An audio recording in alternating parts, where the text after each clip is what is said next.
walaal waxaan ku leeyahay kuma amraya waxaan ka dalbayaa si naxariisa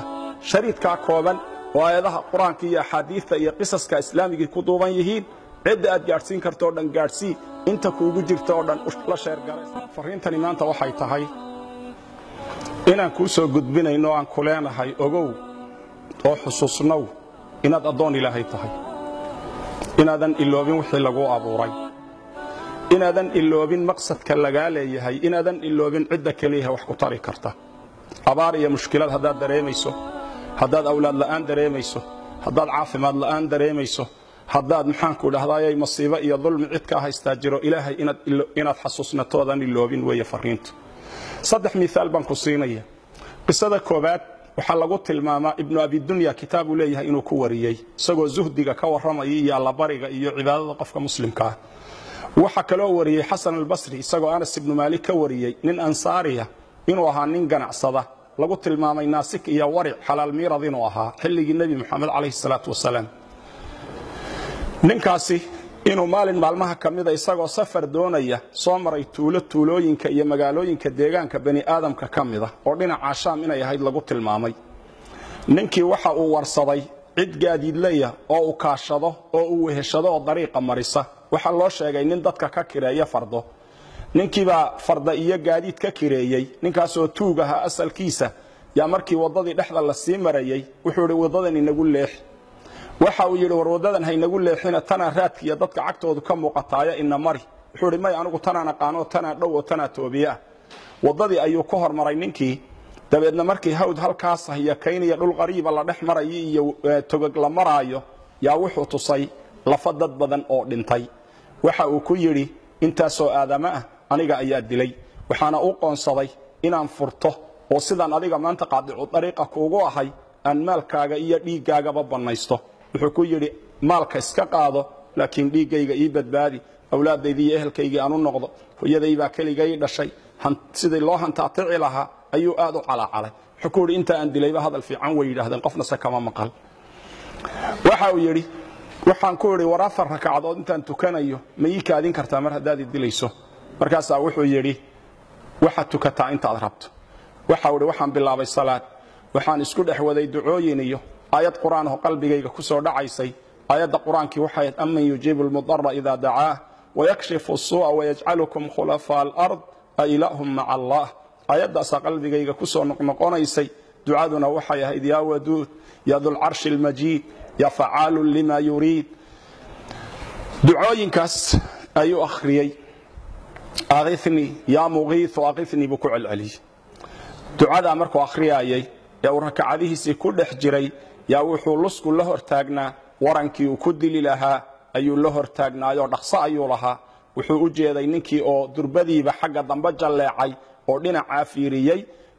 isageena salaadii intuu ka baxay buu fiiriyay dabeedna waxa uu arkay nin faras wata oo aad u soo ordayo waadiga iyo toga dhinaca hoose ka soo socda waran ololayana gacanta ku wata ninkii ayaa ku dhuftay markaasuu ninkii dilay waa weydiiyay wuxuu ku yiri ilaah baan kugu dhaariyay yaa tahay wuxuu yiri anigu malag baanahay u xil saaran amman yujibu al-mudarra idha da'aahu wa yakshifu as-su'a wa yaj'alukum khulafa al-ard anigu dadka mudariinta wadooyinku markay ka xidhmaan dadka ilaahay u laabta dadka alla waafajiya inay ilaahay u noqdaan kuwaas anigu iska rabtaagaa buuri dabeedna wuxuu yiri yaa muqiith waqithni markaad lahayd albaabka koobaad ee samada gariiray markaas samadana lagu garaacayo garaaceedii ka fadhii weynay buu yiri markaas aniga la soo diray inaan adiga ku kaalmeeyo waaniga ku kaalmeeyay buu miyaan orod yara mar hadaan inta kugu soo ajiiban kuugu imid qisada labaad waxay tahay wuxuu ka sheekeeyay adaaciya al-islaami dr. Aid al-Qarani yaa wuxuu ka sheekeeyay fi qisasihi wa fi muhadarati mid kamida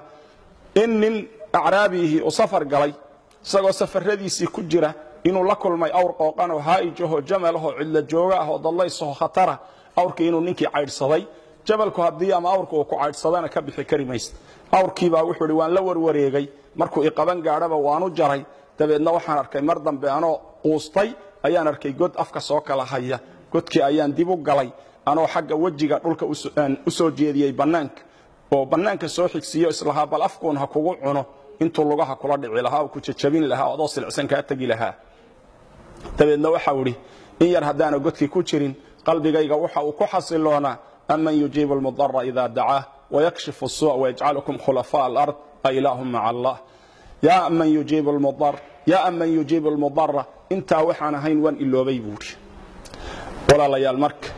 انت صدو حصوصتي محي أنفعضي durbadiiba waxaan dareemay buuri culays xagga dambe iga saaran iyo shanqar aad u xoog badan waxaan dib fiiriyay mas aad u weyn oo godka ka soo baxayaan arkay qarqarkayga ku soo beegan markaasaan idhi buuri subhanallah natiijada ama yujiibul mudarra ma xaggan hadaad u baxdana mas xaggan hadaad u baxdana awrmiya markaasaan wuxuu yiri anigoo aad u naxsan anigoo oo saan weyn leega jiiday ayaan godkii iska sii fadhiyay maskiiba qarqarkayga soo maray awrkiiba sanka qabsaday awrkiya sankan iyo maskiiba isqabsado isla tuntay awrkiina maskii waa dilay maskiina awrkii wuu dilay labadoodii oo meedan 2 daqiiqo dhexdood soo baxay buuri oo naayir iska soo baxay anoo saalim ghanima ilaahay igu gargaaray ama yujiib al mudarra ida daa mithaalka saddexaad oo dambeeya waxa uu yahay inuu ka sheekeeyay Muhammad Hassan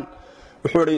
raxalaadkayga mid kamid ah ayaan maka tagay muxaadaran jeedinayay nin baa farta taagay oo igu yiri Muhammad Hassanow ilaah baan kugu dhaariyay waxa alla ila kulmiyay nicmada alla isiiyay aan ka warramo intaadan hadlin caawa waxaan idhi buuri tafadal ya sheekh waxa uu yiri ninkii uu hadlay wuxuu yiri ahad tujaar fi khaliij baanahay maal badan baan leeyahay saradaan baa igu dhacay shalal baa igu dhacay oo jirkayga qayb badan bakhtiday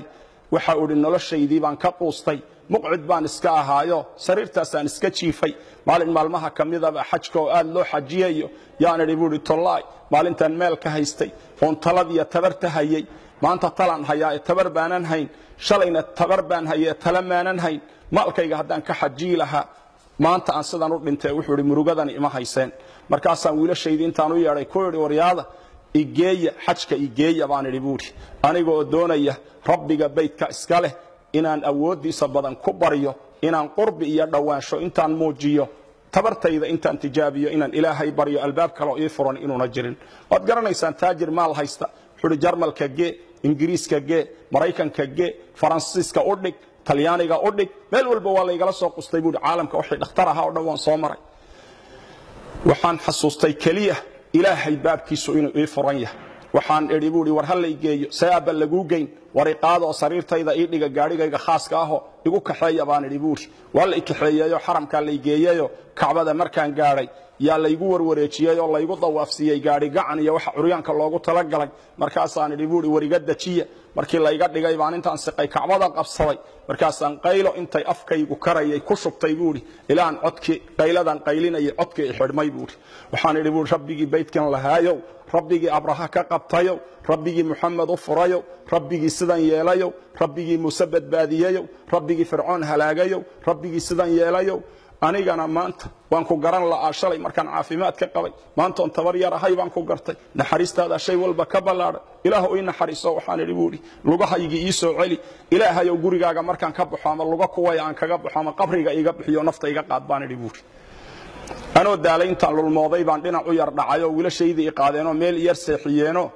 markaan hurdadii ku jiray baa waxaan ku manaamay buu yiri wayda bimunaadi yunaadi iyadoo la igu leeyahay warwaad caafimaad oradka anoon is xusuusanin baan farxadii booday buuri booditaankan booday wallahi alcadiim waa ban istaagi karaa oo lugaha aan ku taagnahay dadkii la joogay waa kuwana i weydii buuri Muhammad Hassanow ilaahay marka ducada qofka mu'minka ah wuxuu kaga faydaa waxyaabo aanu tawaqquci karin abaar iyo roob da la sugayay iyo waxyaabo ka weyn baa qofku markay ciriiri la gashay ilaahay kaga faydaa subhanahu wa ta'ala